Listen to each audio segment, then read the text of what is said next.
Mi nombre es Alberto Gámez. La gente que me conoció en el negocio, los pocos que quedan vivos y que aún se atreven a pronunciar mi nombre en susurros temblorosos, me decían Beto. Tengo 62 años, aunque cada uno de ellos se siente como una piedra atada a mi alma, arrastrándome hacia un abismo de recuerdos. Siento como si hubiera vivido dos vidas y ambas hubieran terminado en una tragedia silenciosa. La mayor parte de mi existencia la pasé bajo el sol plomizo de Culiacán, Sinaloa, un lugar donde el diablo no se esconde en las sombras, sino que se pasea en camionetas de lujo con los vidrios polarizados, escuchando su propio corrido a todo volumen. Pero hoy, mi voz les llega desde un sitio que no tiene nombre, solo un número de identificación estampado en un uniforme color caqui que raspa la piel. USMS 7849711. Una caja de concreto y acero, enclavada en algún desierto anónimo de los Estados Unidos. Parte de un programa que llaman con un eufemismo casi poético: protección a testigos. No es protección, es un entierro en vida, una forma elegante y burocrática de borrarte del mundo, de convertirte en un fantasma con 3 comidas al día, servidas a través de una ranura metálica que se abre y se cierra con la precisión de una guillotina.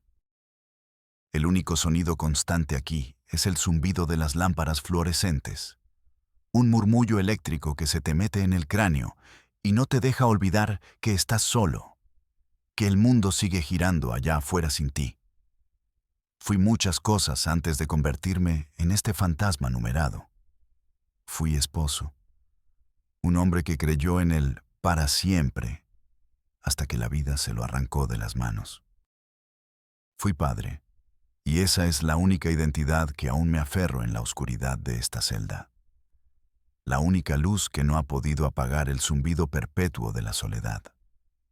Fui mecánico, un hombre de manos engrasadas y corazón honrado, cuyo mayor placer era escuchar el ronroneo perfecto de un motor bien afinado, la sinfonía de pistones y válvulas trabajando en armonía.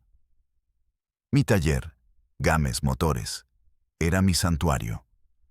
Olía a gasolina, a aceite quemado y a trabajo duro. Un olor que para mí era el perfume del pan en la mesa. Pero por los últimos 5 años de su vida, fui la sombra de Rosalino Sánchez Félix, el hombre que ustedes conocen como Chalino Sánchez, el rey del corrido, el valiente, la leyenda. Aquí dentro, donde el tiempo es una sustancia espesa y sin forma, donde el único calendario es el cambio de guardia y el sabor rancio de la comida, he decidido desenterrar la verdad. No la que leen en los blogs de mala muerte, no la que repiten como un rosario los borrachos en las cantinas de madrugada, con el aliento apestando a cerveza barata y a mentiras. La verdad que yo vi, la que olía a pólvora, a miedo y a tequila caro, esa noche del 15 de mayo de 1992. La verdad que sentí en la vibración del volante de la Suburban mientras huía, dejando atrás a un hombre que caminaba hacia su propia muerte con la dignidad de un rey destronado. Quiero que lo entiendan bien desde el principio. Todo lo que creen saber sobre la muerte de Chalino es una mentira. Una leyenda bien contada, un corrido perfecto diseñado para ocultar algo mucho más simple, mucho más humano y podrido: la traición. No lo mató un narco celoso por un corrido prohibido que le cantó a su mujer en un arrebato de valentía etílica. No fue una vieja deuda de sus tiempos de pollero en la frontera. Una cuenta pendiente de un cruce que salió mal o de un cargamento perdido. A Chalino lo entregó uno de los suyos. El hombre que firmó su sentencia de muerte se sentaba a su mesa, brindaba con su tequila y le llamaba compa, con una sonrisa que nunca, ni por un segundo, le llegaba a los ojos. Yo lo vi. Yo sé quién fue el traidor. Y sé por qué el verdadero poder, el que no necesita cantar corridos para ser temido, el que viste de traje Brioni y habla en los consejos de administración de empresas fantasma, lo permitió. Porque para ellos, Chalino había dejado de ser un activo y se había convertido en un problema. Y en este negocio, los problemas no se discuten, se eliminan, se borran del mapa con la misma frialdad con la que un contador borra un número de un libro de cuentas. Ustedes se preguntarán, y con toda razón, ¿cómo un simple mecánico de barrio, un tipo cuyo universo se limitaba a carburadores, bujías y el olor penetrante a gasolina, terminó siendo el hombre de confianza, el chofer y el guardián silencioso del cantante más peligroso y cotizado de México? La respuesta es la misma historia de siempre, el mismo anzuelo oxidado que ha arrastrado a miles de hombres como yo a este infierno. La desesperación. No fue la ambición, se los juro por lo más sagrado que me queda, que es la memoria de mi hija sonriendo con sus dientes de leche. Nunca soñé con convertirme en un buchón de cadenas de oro y camioneta del año. Mi único sueño era una vida tranquila, ver crecer a mi hija, envejecer junto a mi mujer, sentir la grasa bajo las uñas al final del día como prueba de un trabajo honesto. Pero el destino, o el diablo, tenía otros planes. El anzuelo fue mi hija, mi pequeña Sofía. A los 6 años, una palabra de 4 sílabas, fría y clínica como el bisturí de un cirujano, nos partió la vida en dos. Leucemia. Aquí, en el Culiacán de esos años, el diagnóstico era una sentencia de muerte. Los doctores del seguro, con sus batas blancas manchadas de café y sus miradas cansadas por turnos de 36 horas, me dieron una palmadita en la espalda. Me hablaron de cuidados paliativos, palabras bonitas para decir, déjala morir en paz, no hay nada que hacer. Recuerdo el olor a desinfectante del hospital, el llanto ahogado de otras familias en los pasillos y la sensación de que el suelo se abría bajo mis pies. Recuerdo la cara de mi esposa, destrozada, y cómo tuve que ser fuerte por los dos, aunque por dentro me estaba deshaciendo en 1000 pedazos. Pero un médico joven, un chilango recién llegado de la capital con más idealismo que experiencia, me abrió una rendija de luz en medio de esa oscuridad absoluta. Me llevó a su pequeña oficina, un cubículo atestado de libros y papeles. Me sirvió un café terrible, aguado y amargo. Y me habló de un tratamiento experimental en Houston, en un hospital de nombre impronunciable para mí. El costo era una grosería, una cifra con tantos ceros que parecía un chiste cruel y macabro. Era una cantidad que yo, Alberto Gámez, no vería ni en 10 vidas de trabajo honrado. Hice lo que cualquier padre haría. Me convertí en un torbellino de desesperación. Vendí el taller, el lugar que mi padre me heredó y donde dejé el sudor de mi juventud en cada herramienta. Vendí la casita que con tanto esfuerzo habíamos levantado mi mujer y yo, ladrillo por ladrillo. Pedí prestado a primos, a tíos, a compadres, a cualquiera que me dirigiera la palabra, aguantando miradas de lástima y excusas baratas. Humillé mi orgullo hasta hacerlo polvo, rogando por unos cuantos pesos, sintiendo cómo cada negativa me arrancaba un pedazo de alma. No fue suficiente. Ni de cerca. La montaña de dinero que necesitábamos seguía siendo un Everest inalcanzable. Un día, un compadre, de esos que son más conocidos que amigos, viéndome la cara de fantasma que se me había quedado, me llevó a una cantina oscura, de esas que huelen a cerveza rancia y a meados. Me dijo en voz baja, casi susurrando, Beto, yo conozco a alguien que presta. No hace muchas preguntas, pero cobra caro, muy caro.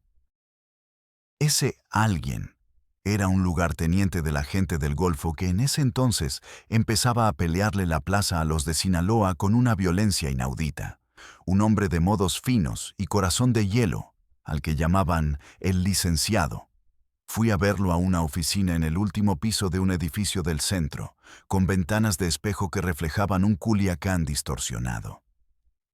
La oficina apestaba a tabaco cubano y a muerte. Me recibió como si me hubiera estado esperando. Me escuchó sin interrumpir, con los dedos entrelazados sobre un escritorio de caoba que valía más que mi casa. Me prestó el dinero sin pestañear, como quien da una limosna, firmando un pagaré que ni me molesté en leer. Salvé a mi hija.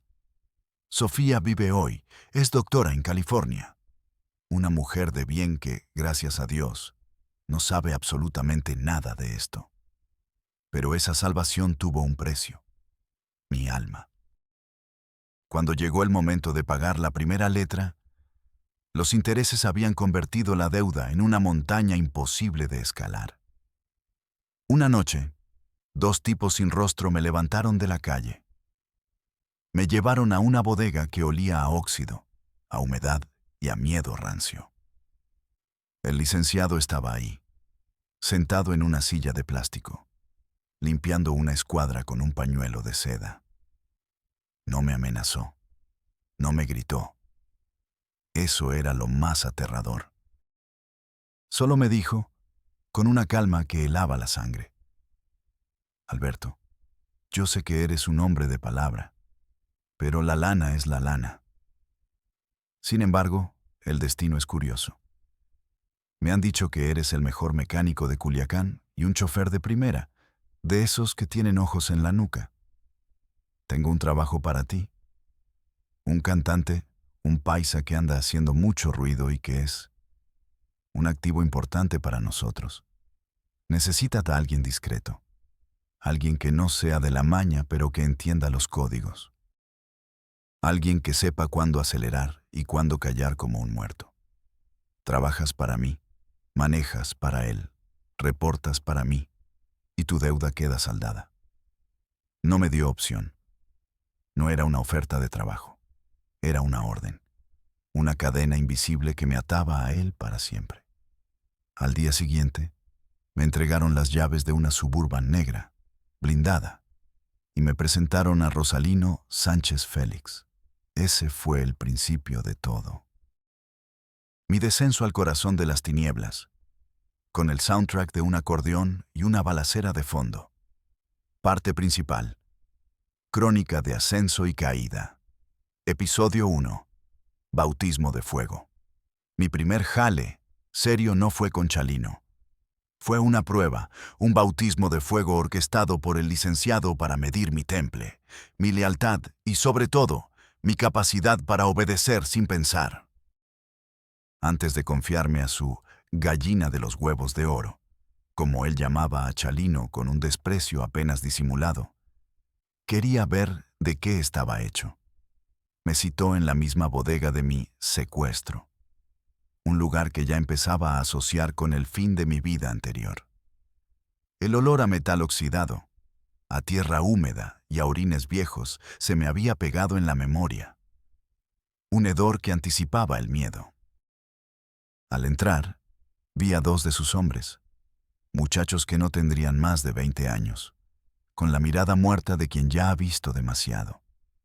Y los rifles AK-47, los cuernos de chivo, cruzados sobre el pecho. Ni siquiera me voltearon a ver. Su indiferencia era más intimidante que cualquier amenaza directa. Para ellos, yo era menos que el polvo que flotaba en el solitario haz de luz que entraba por una ventana rota del techo.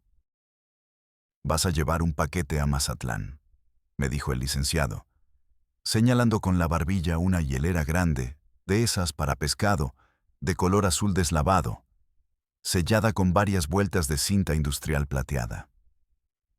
Pesaba unos 80 kilos. Lo supe al intentar moverla. El frío que emanaba de ella me caló los huesos. Un frío antinatural que no era solo de hielo. Era el frío de la muerte. «¿Qué llevo, licenciado?», Pregunté, la estupidez de un hombre honrado, aún aferrándose a la lógica del mundo que conocía. Mi voz sonó débil, patética, absorbida por el eco metálico de la bodega vacía. Su risa fue seca, un sonido como de lija sobre madera podrida.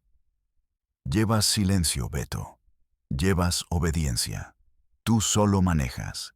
Llegas al hotel de cima, preguntas por el señor Tamés en la recepción, entregas la hielera y te regresas. No preguntes, no mires, no hables. Si te para un retén de federales, te identificas con esto, dijo, lanzándome una cartera de piel barata con una placa falsa de la PGR.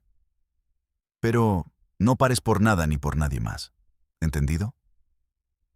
Asentí, la boca seca como el polvo del suelo.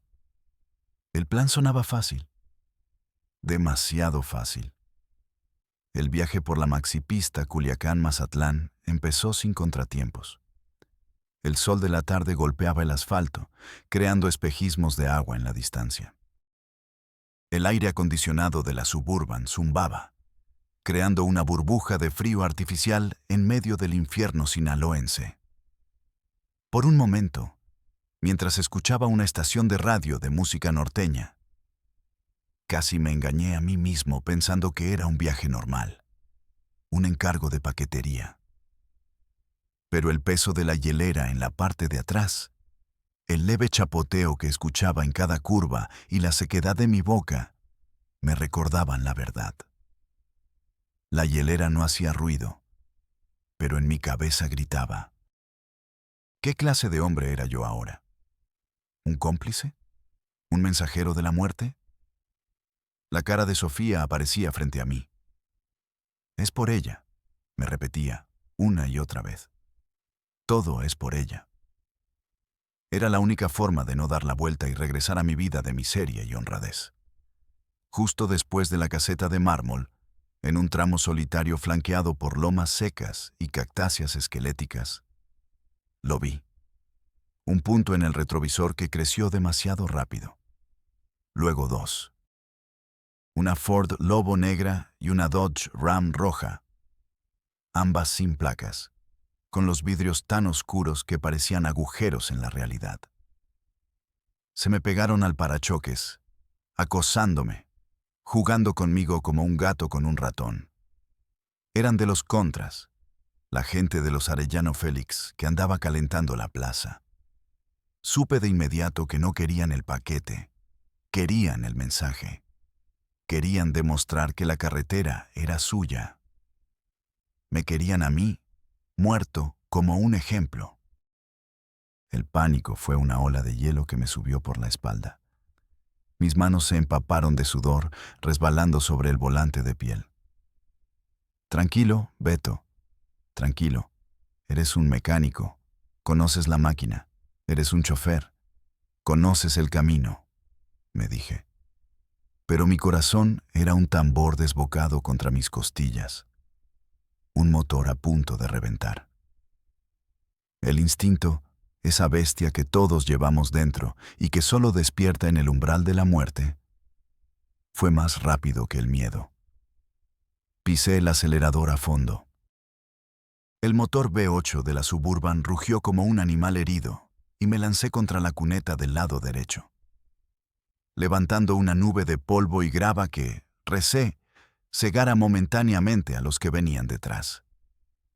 El primer disparo sonó como un trueno dentro de la cabina. Luego otro y otro.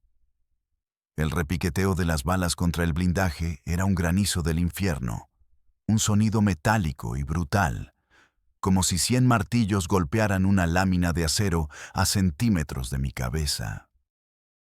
Te hacía sentir desnudo, vulnerable, a pesar de la protección. El parabrisas se estrelló en una telaraña de cristales, pero aguantó. La RAM intentó rebasarme por la izquierda para cerrarme el paso.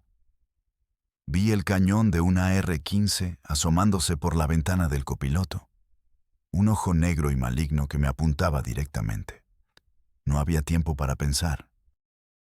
Di un volantazo. Metí la camioneta por una brecha que apenas se veía. un camino de terracería que conocía de mis tiempos de juventud, cuando iba a pescar con mi padre al río Presidio. La suspensión de la Suburban se quejó con un estruendo metálico. El mundo se convirtió en un caos de polvo, vibraciones y el rugido del motor forzado al límite. Sentía el corazón en la garganta, las manos pegadas al volante, blancas de la tensión. No pares, no pares, no pares. Era mi único pensamiento, un mantra desesperado. Escuchaba los motores de las otras camionetas detrás de mí acercándose, sus luces parpadeando a través de la densa polvareda que yo mismo levantaba. Ya no era un chofer, era una presa. Durante 20 minutos que parecieron una eternidad, manejé como un demonio, esquivando baches del tamaño de cráteres, árboles espinosos que arañaban la pintura como garras, rezando a todos los santos para que el motor no se rajara o una llanta no reventara. Los perdí en un laberinto de caminos saca cosechas, entre parcelas de maíz y sorgo.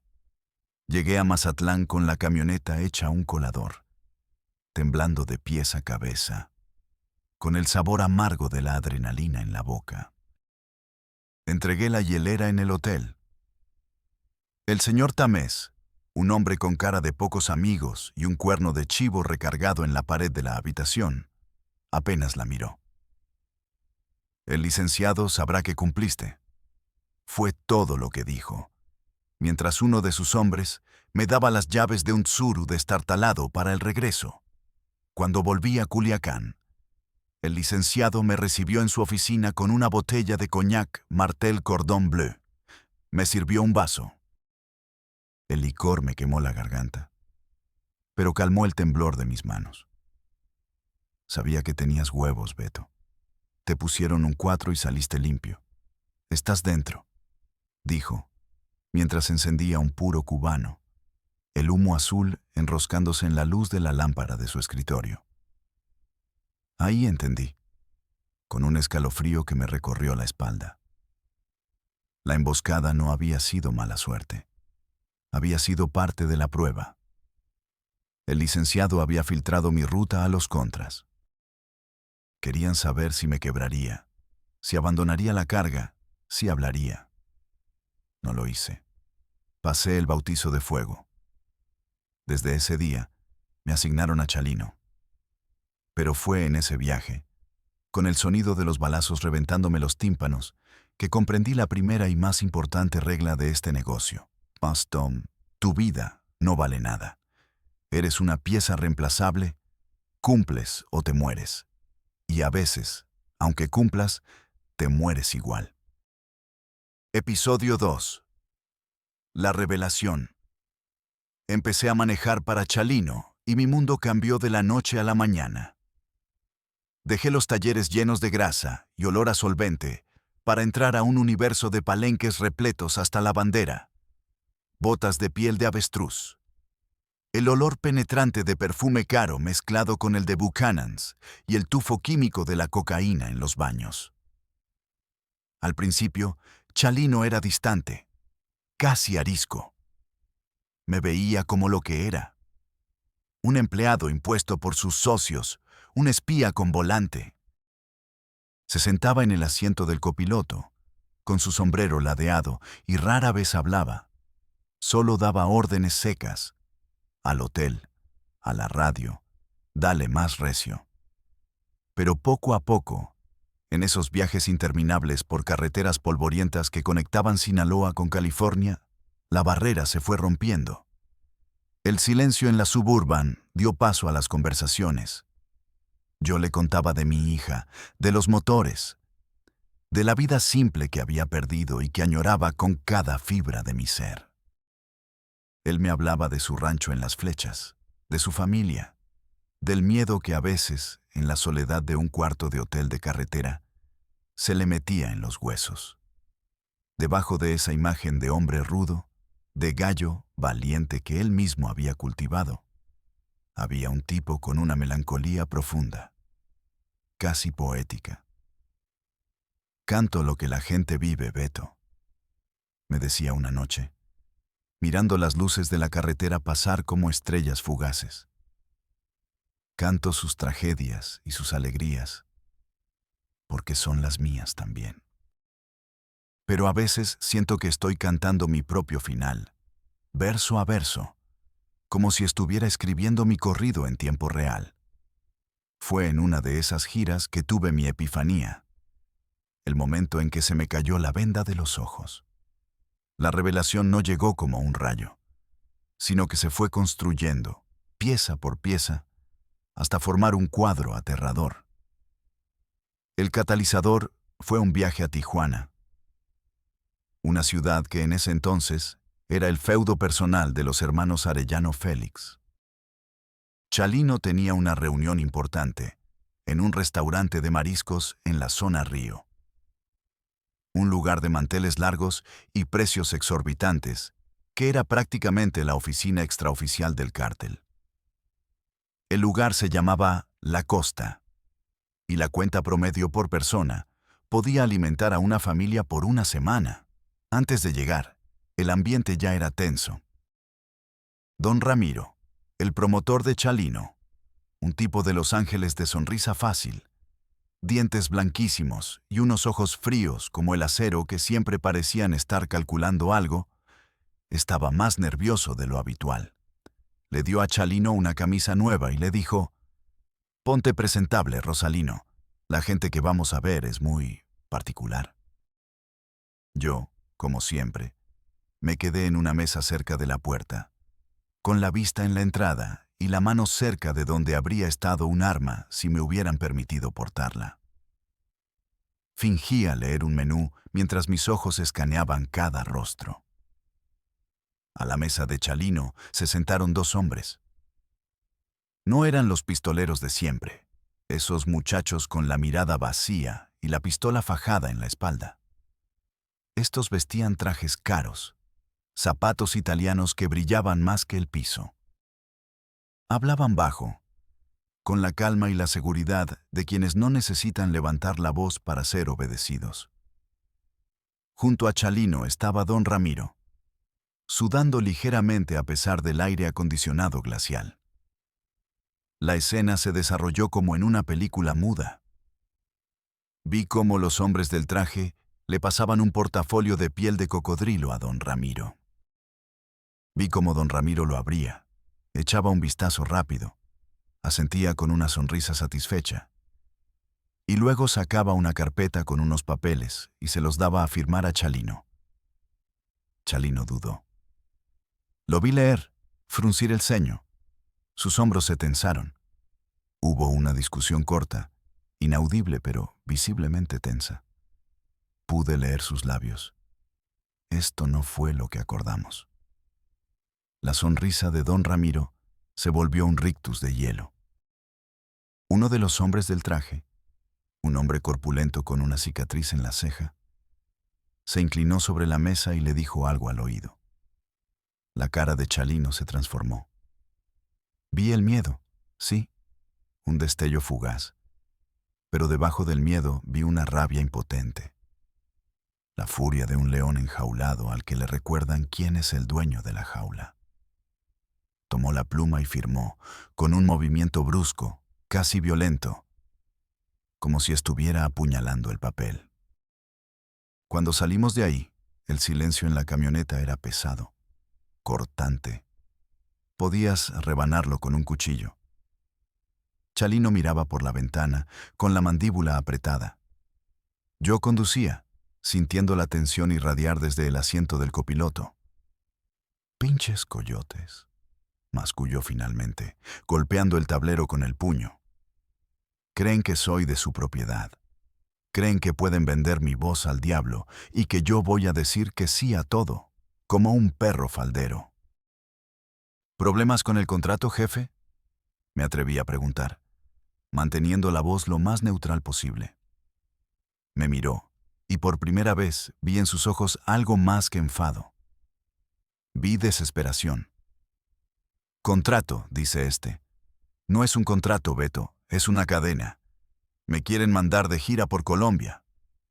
¿Tú sabes lo que significa eso? Me están vendiendo como si fuera un kilo de perico. No voy a ir a cantar. Voy a ir a mover paquetes con la voz.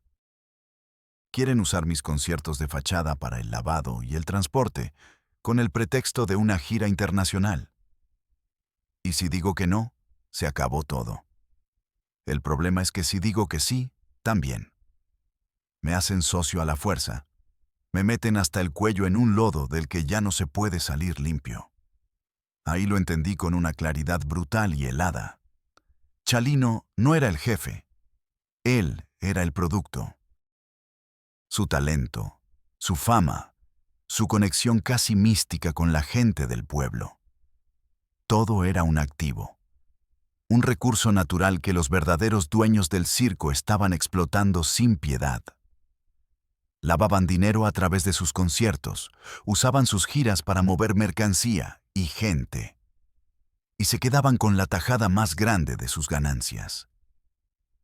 Y don Ramiro no era su socio, era su capataz, el encargado de mantener a la res más valiosa en el corral. Ese día me di cuenta de que no estábamos en el negocio de la música. Estábamos en el negocio de la gente, y Chalino era la mercancía más valiosa.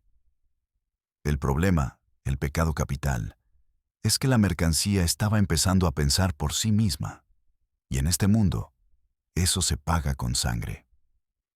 Episodio 3. El ascenso y la rebelión. Mi relación con Chalino se hizo más estrecha, más íntima. Ya no era solo su chofer. A veces era su paño de lágrimas, su guardaespalda improvisado, incluso su conciencia. Cuídame a la familia, Beto. Si algo me pasa, no los dejes solos. Me decía en las noches de borrachera, con la mirada perdida en el fondo de un vaso de whisky. La frase se convirtió en una letanía, una premonición que se repetía con demasiada frecuencia. Yo veía cómo el dinero entraba a raudales, carretadas de billetes después de cada presentación. Pero también veía cómo se iba, como agua entre los dedos. La mayor parte no se quedaba en sus bolsillos. Se iba a las manos de don Ramiro y, a través de él, a los patrones invisibles que movían los hilos. Chalino, harto de ser un títere, empezó a rebelarse. No con gritos ni balazos, sino de una forma más peligrosa. Con inteligencia. Empezó a hacer preguntas, a exigir ver los libros de contabilidad, a negarse a cantar en ciertos lugares que olían a trampa. Una noche, en un motel de carretera en Bakersfield, me llamó a su cuarto. Beto, necesito que me hagas un favor. Un favor de verdad, no de los de manejar. Necesito un abogado, uno bueno, uno de los de allá, de Los Ángeles, uno que no le tenga miedo a nada, uno que sepa morder, no solo ladrar. Le organicé varias reuniones secretas. Una de ellas fue particularmente tensa. Fue una misión en sí misma. Tuvimos que despistar a los 2 guaruras que don Ramiro le había asignado. 2 tipos a los que apodábamos el Sombra y el Mudo, que lo seguían a todas partes. Le dije a Chalino que fingiera un dolor de muelas terrible, una emergencia. Lo llevé a una clínica dental en un barrio de mala muerte de East LA, un lugar que sabía que los guaruras no pisarían por miedo a rayar sus botas de cocodrilo, mientras ellos esperaban en la Suburban, fumando y escuchando la radio. Salimos por la puerta de atrás de la clínica, donde un dentista coreano al que le pagué $200 nos cubrió.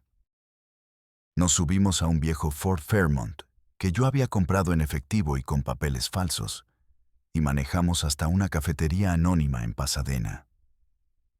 El lugar olía a café quemado y a sueños rotos.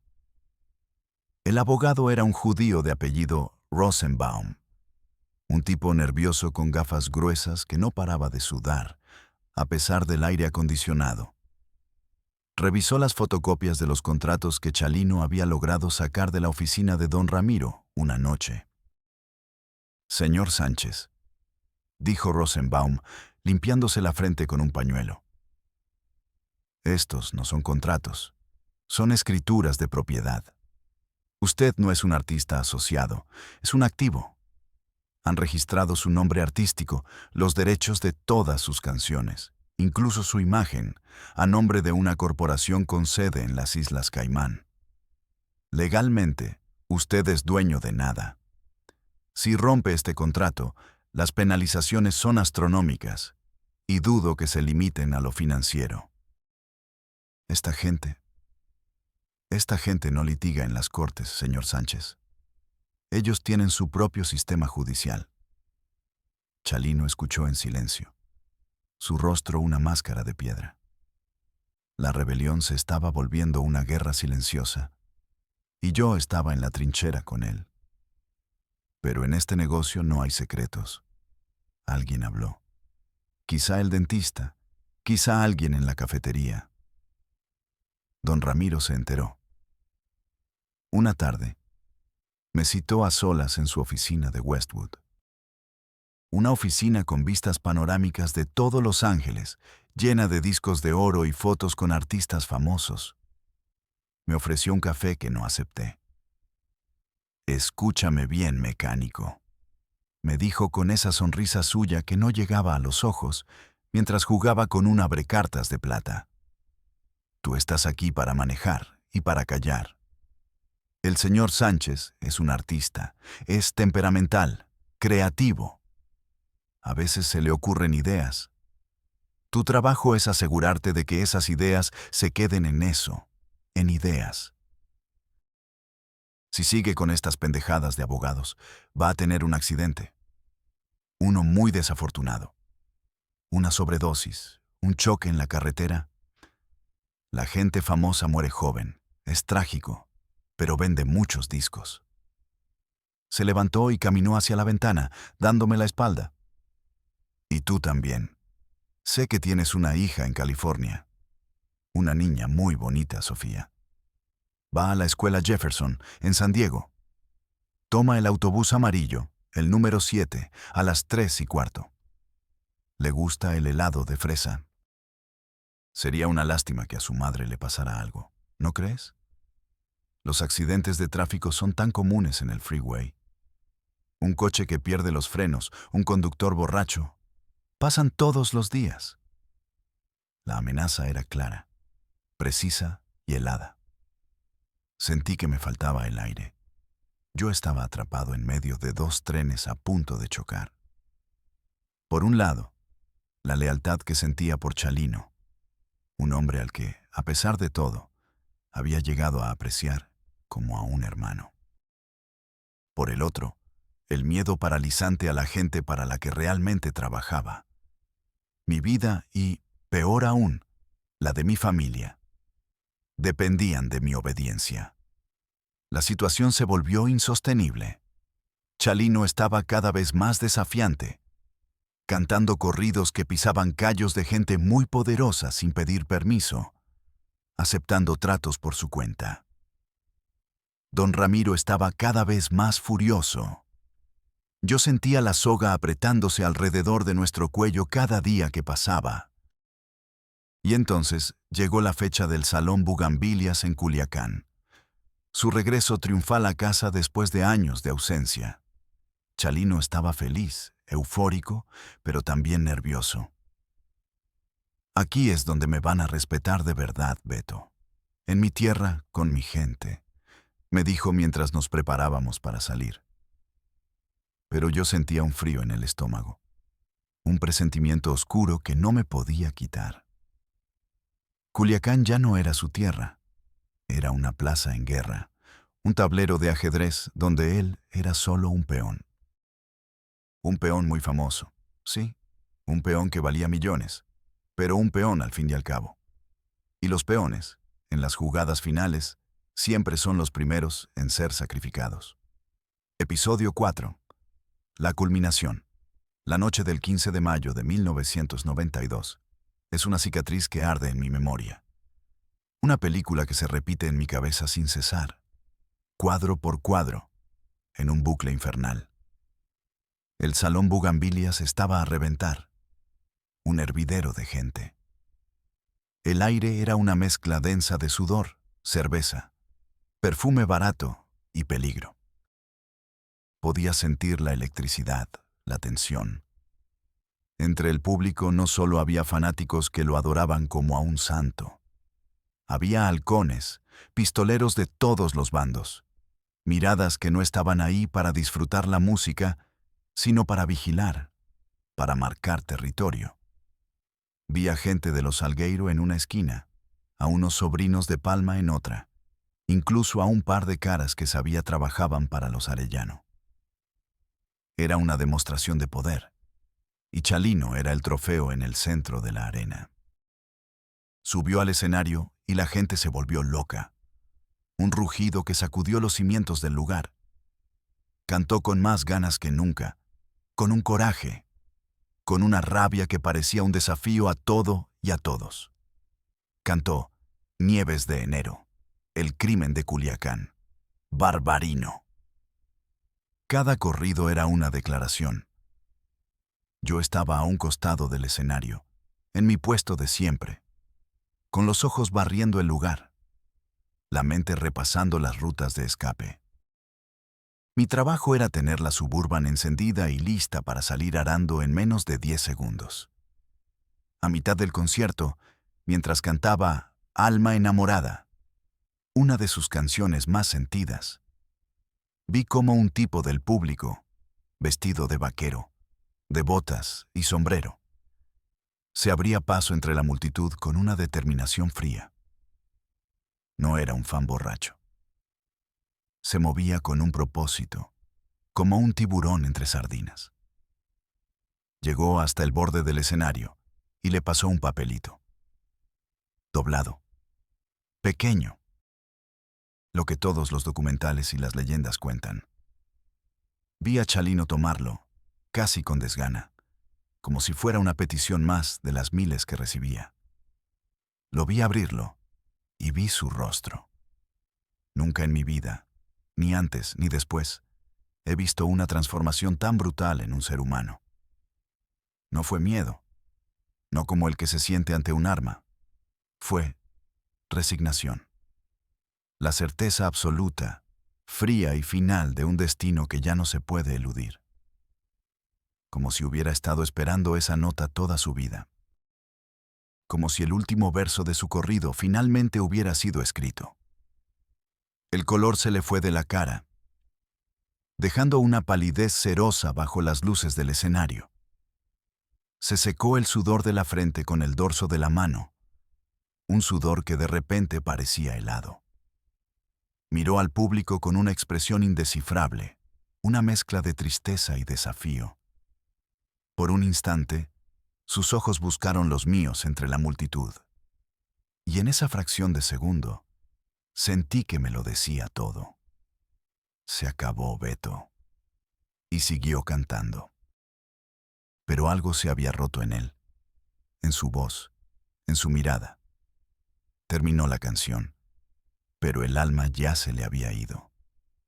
Cantó la última pieza del show, Prenda del alma, con los ojos perdidos en la nada, como si le estuviera cantando a los fantasmas que solo él podía ver. Cuando bajó del escenario, estaba pálido como un muerto. Me agarró del brazo y su mano estaba helada, a pesar del calor sofocante del lugar. Vámonos, Beto, ya, ahorita. Su voz era un susurro ronco. Don Ramiro y sus guaruras intentaron detenerlo. Rosalino, la fiesta privada, hay gente importante esperándote, los inversionistas, le decían. Diles que se vayan todos a la chingada, dijo Chalino. Y la dureza en su voz, una dureza que nunca le había escuchado, los hizo retroceder. Nos subimos a la Suburban. Sus dos hermanos, Armando y Cande, su primo y yo. El silencio en el coche era total, sepulcral, roto solo por el zumbido del motor. ¿Qué decía el papel, Chalino?, le preguntó por fin su hermano Armando. Chalino miró por la ventana, a las luces de Culiacán pasando veloces como estrellas fugaces. Lo de siempre, dijo con voz queda. Amenazas, pero esta era diferente. Esta venía con firma. Nos detuvimos en un semáforo en la avenida Insurgentes, cerca del desarrollo urbano Tres Ríos. Y entonces pasó. Una camioneta Grand Cherokee, color guinda, sin placas, se nos emparejó. Se bajaron 4 hombres vestidos de negro, con rifles largos y chalecos tácticos. No eran sicarios cualquiera. Se movían con una disciplina, con una economía de movimientos que gritaba entrenamiento federal o militar. Uno de ellos, el líder, un hombre con una cicatriz que le partía la ceja en 2, se acercó a mi ventana. Tocó con los nudillos. «Bájate», me dijo. No gritó. Su voz era tranquila, autoritaria, la voz de alguien acostumbrado a que lo obedezcan sin chistar. «Somos de la judicial. El comandante quiere hablar con Rosalino, a solas». Era una mentira tan descarada que era casi un insulto, y todos en ese coche lo sabíamos. Los hermanos de Chalino quisieron sacar sus armas. «No», dijo Chalino. Su voz era apenas un susurro, pero cortó la tensión como un cuchillo. «No hagan nada. Si hacen algo, nos matan a todos aquí mismo». Miró a sus hermanos, uno por uno, una despedida silenciosa. Luego me miró a mí. Fue la última vez que vi sus ojos. Había una paz terrible en ellos, la paz de quien acepta su final. «Beto, llévatelos. Pase lo que pase, no pares. Arranca y no pares». Se bajó de la camioneta, voluntariamente. Caminó hacia ellos como quien va a una cita inevitable. Se subió a la de ellos. Se fueron, desapareciendo en la noche de Culiacán. Me quedé paralizado un segundo, un siglo. Luego reaccioné.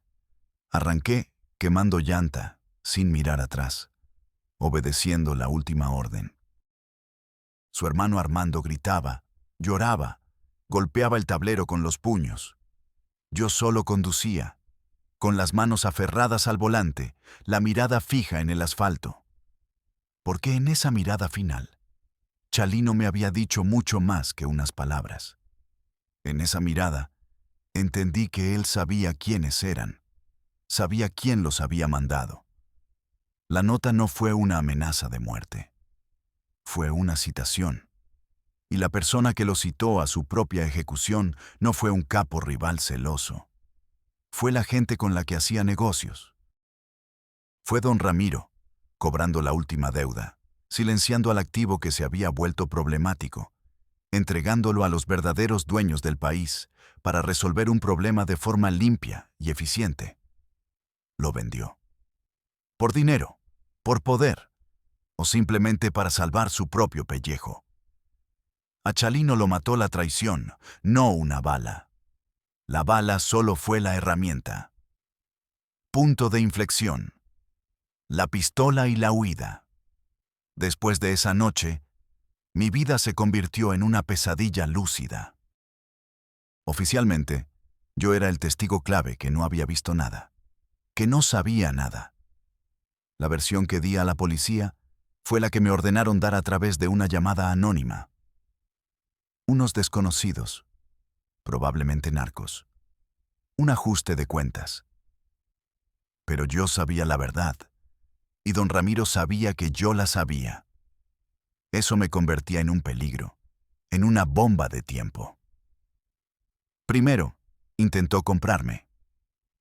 Me citó en un restaurante de lujo y me ofreció una cantidad de dinero que me hubiera solucionado la vida.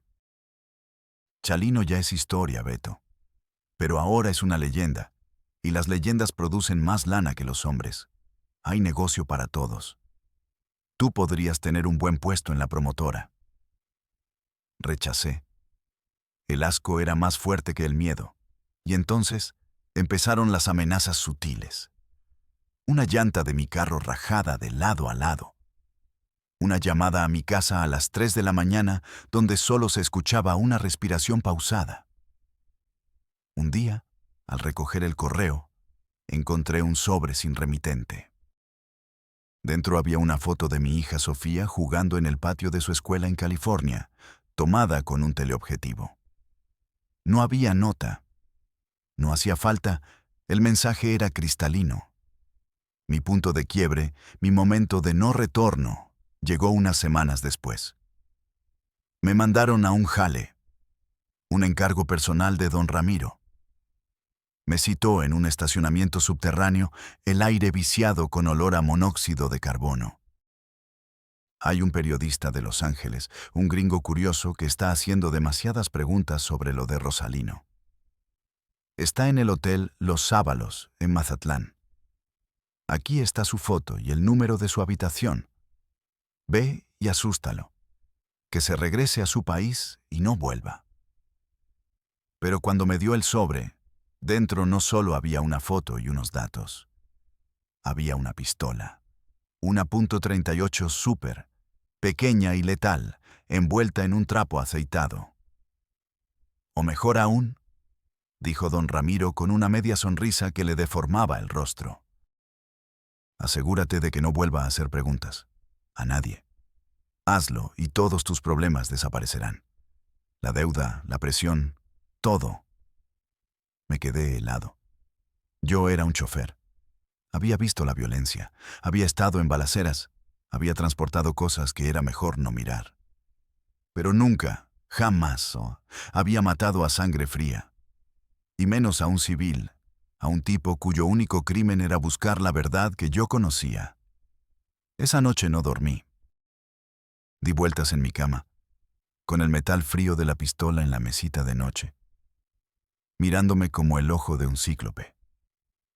Me senté en el borde del colchón, la pistola en mis manos. Era pesada, mucho más pesada que su tamaño. Pesaba lo que una vida humana. Vi la cara de ese periodista en la foto. Un hombre joven con gafas y cara de bueno. Vi la cara de Chalino en la oscuridad. Su última mirada de resignación. Vi la cara de mi hija, sonriendo en la foto que me habían enviado. ¿Qué hago?, me pregunté en la soledad de mi cuarto, en un monólogo silencioso que gritaba en mi cabeza. ¿Qué clase de hombre soy? Si voy y mato a este tipo, me convierto en ellos. Cruzo la última línea. Me convierto en un monstruo sin alma, en un perro de Ramiro. Mi alma se morirá esta noche, y el cuerpo que quede será solo un cascarón. ¿Y mi hija? ¿Podré volver a mirarla a los ojos sabiendo que estas manos, las mismas que le cambiaron los pañales, le quitaron la vida a un inocente? Y si no lo hago, me van a cazar. Me matarán como a un perro. Y después, ¿quién sabe? Quizá vayan por mi familia para asegurarse de que nadie hable nunca. Mi cuerpo morirá mañana o pasado. Morir como monstruo o morir como un hombre. Salvar mi vida a cambio de mi alma. O salvar mi alma y perderlo todo.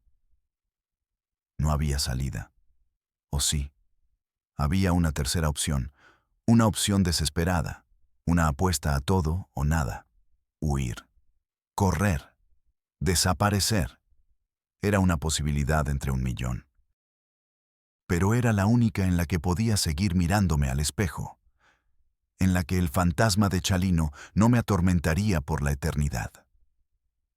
La única en la que podría pensar en mi hija sin sentir que mis manos estaban manchadas de sangre inocente. Tomé una decisión. A la mañana siguiente, empaqué una pequeña maleta con algo de dinero y la poca ropa que pude. Fui a la casa donde vivía mi exesposa con mi hija, antes de mandarla a Estados Unidos. La casa estaba vacía, pero en mi mente la vi jugar en el patio. No me acerqué. Solo miré la casa desde lejos, memorizando cada detalle. Y me fui. Me convertí en un fantasma. Decidí huir. Correr hacia el norte, cruzar la frontera, desaparecer del mapa. Sabía que me buscarían. No solo la gente de don Ramiro, sino el cártel para el que trabajaba. Un hombre que sabe tanto y desobedece una orden directa no tiene permitido vivir. La cacería había comenzado, y yo era la presa. El final del corrido. Cacería y captura. La huida es lo más parecido al infierno en la tierra. No duermes, no comes. Cada sombra es un enemigo. Cada coche que te sigue por el retrovisor es un levantón. Viajé de noche, por caminos secundarios y carreteras olvidadas, cambiando de carros robados que compraba por una miseria a yonqueros de mala muerte. Mi plan era llegar a Nogales y cruzar por el desierto. Sabía que los coyotes estaban controlados por ellos, así que tenía que hacerlo solo, a la antigua. Logré llegar a una pequeña ciudad fronteriza en Sonora, Caborca. Estaba agotado. La paranoia me carcomía por dentro. Me escondí en un motelucho de mala muerte a las afueras del pueblo, de esos que huelen a humedad y a desesperanza. Creí que los había perdido. Qué ingenuo. Este negocio tiene ojos y oídos en todas partes. Taxistas, camareras, policías. Alguien me reconoció. Alguien hizo una llamada. Esa noche, mientras intentaba dormir con un ojo abierto, escuché el crujido de la grava afuera. Me asomé por la persiana rota.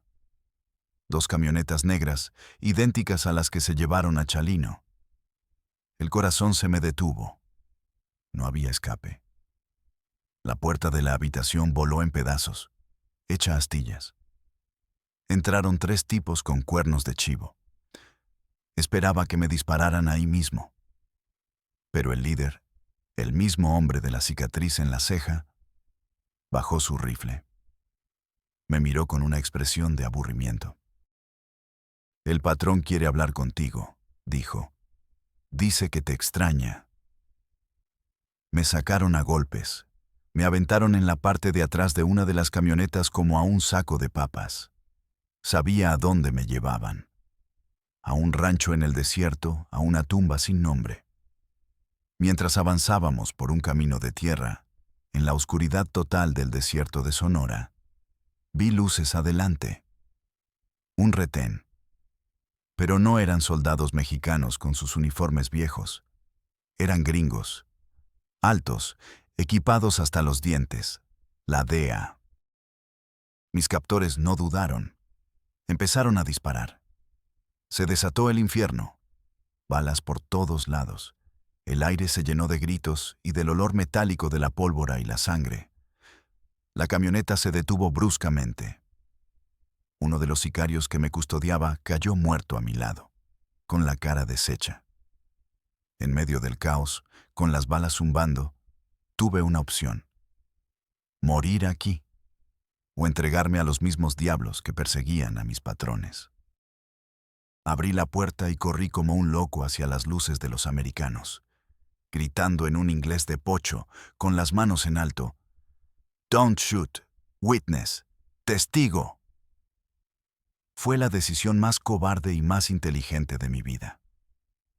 El cártel, en su intento por silenciarme, me entregó en bandeja de plata a los únicos que podían protegerme. Cuando los agentes de la DEA me interrogaron, en un cuarto frío y sin ventanas, les conté todo. Vomité años de secretos.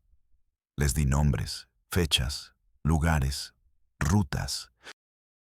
Les hablé de don Ramiro, de sus socios en Tijuana y en el Golfo, de los políticos que comían de su mano. Les conté la verdad sobre la muerte de Chalino Sánchez. No lo hice por justicia. No soy un héroe. Lo hice para sobrevivir. A cambio de mi testimonio, me ofrecieron este trato: una condena reducida y una tumba en vida en el programa de testigos. Acepté sin dudar. Mi vida como Alberto Gámez terminó esa noche. Y aquí estoy, en esta caja de concreto, a miles de kilómetros de mi tierra, de mi gente, de todo lo que alguna vez amé.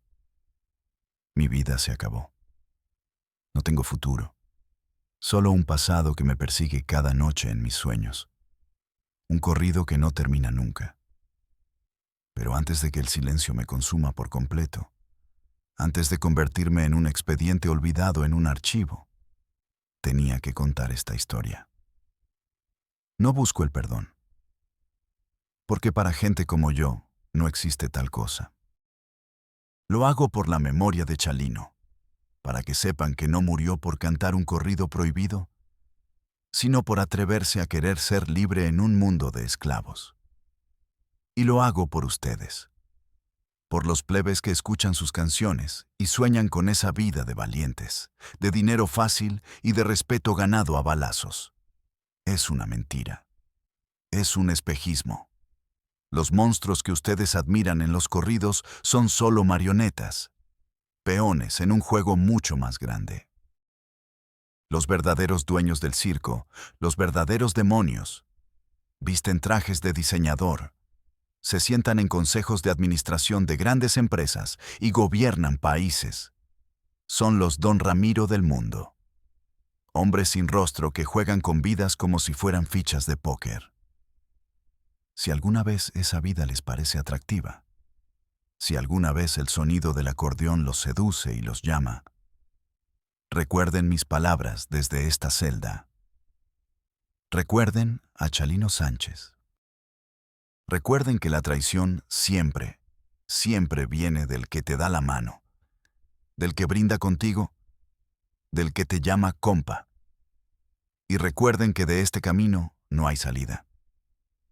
Solo hay dos finales posibles: una tumba anónima en el desierto o una caja de concreto como esta, donde el único sonido es el zumbido de tu propia soledad. El corrido ya se acabó. Y en el mío no hay héroes, solo fantasmas.